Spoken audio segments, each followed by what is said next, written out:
మీనా పూల దుకాణం దగ్గర తన స్నేహితులతో మాట్లాడుతూ ఉంటుంది. బాలు అన్న మాటలు, ఇంట్లో జరిగిన అవమానాలు గుర్తు చేసుకుని ఎమోషనల్ అవుతూ ఉంటుంది మీనా.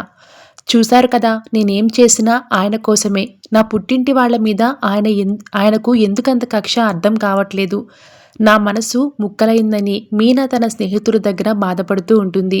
దాంతో అక్కడున్నవాళ్ళు, మీనా నువ్వలా బాధపడకు. నిజానికి బాలు లాంటి మొగుడు దొరకడం నీ అదృష్టం. నీ కోసం పూల కొట్టు పెట్టించి నిన్ను గౌరవంగా నిలబెట్టాడు కదా. మగవాళ్లకు కొంచెం అహం ఎక్కువ. కాస్త తగ్గితే అంతా సర్దుమణుకుపోతుంది అని సలహా ఇస్తూ ఉంటారు. ఇంతలో మీనాకి వాళ్ళ అమ్మ ఫోన్ చేస్తుంది. బాలుతో కలిసిపోయాను అని మీనా అబద్ధం చెప్తుంది. కానీ ఇప్పుడే అల్లుడు గారిని కలిసొస్తున్నాను అని వాళ్ళ అమ్మ చెప్పడంతో మీనా ఒక్కసారిగా షాక్ అవుతుంది. ఆయన్ని మీరు ఎందుకు కలిశారమ్మా అని మీనా అడుగుతుంది. మా వల్లే కదా ఇదంతా జరిగింది. అల్లుడు గారికి క్షమాపణలు చెప్దామని వెళ్ళాం అని పార్వతి చెప్తూ ఉండగా తిట్టి పంపించేశారా అని మీనా అడుగుతుంది. కాదని శివ చేసే చెడు సావాసాల గురించి చెప్పి బాధపడ్డారని, అది మన శివగాడు అర్థం చేసుకోవడం లేదని మీనా తల్లి చెబుతుంది. మధ్యలో నేను నలిగిపోతున్నానమ్మా అని మీనా బాధపడుతుంది. దాంతో పార్వతి బాలుతో మాట్లాడడానికి వెళ్ళిందని, అయినా ఎలాంటి లాభం లేదని మీనా ఫీల్ అవుతూ ఉంటుంది. అయితే మీ భర్తకి ఇష్టమైన వంట చేసి పెట్టమని ఫ్రెండ్స్ సలహా ఇస్తారు. దాంతో మీనా సరే అంటుంది.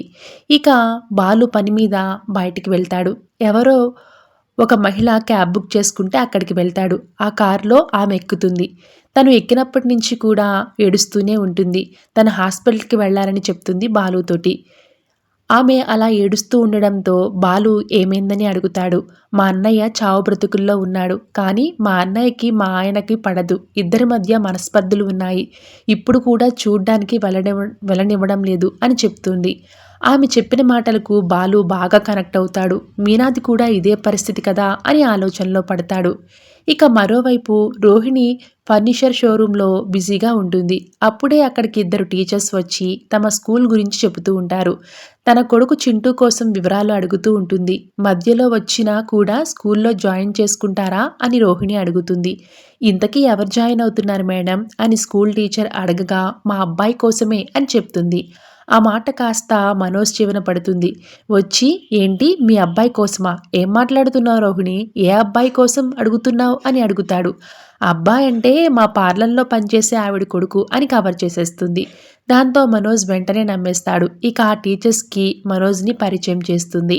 ఆ టీచర్స్ కాసేపు మాట్లాడి మనోజ్ని పొగిడి అక్కడి నుంచి వెళ్ళిపోతారు. నీకు ఈ మధ్య పిల్లలు కల్లోకి వస్తున్నారన్నావు కదా, చుట్టూ పరిస్థితులు కూడా పిల్లల గురించే జరుగుతున్నాయి. మా ఫ్రెండ్ ఒకరికి జ్యోతిష్కం తెలిసిన స్వామీజీ తెలుసంట, ఒకసారి వెళ్ళి కలుద్దామా అని మనోజ్ అడుగుతాడు. ఎందుకు అని రోహిణి అంటే, మనకు పిల్లలు ఎప్పుడు పుడతారో తెలుసుకుందామని అని మనోజ్ అంటాడు. పిల్లల కోసం కలవాల్సింది డాక్టర్ని, స్వామీజీల్ని కాదు అని రోహిణి సీరియస్ అవుతుంది.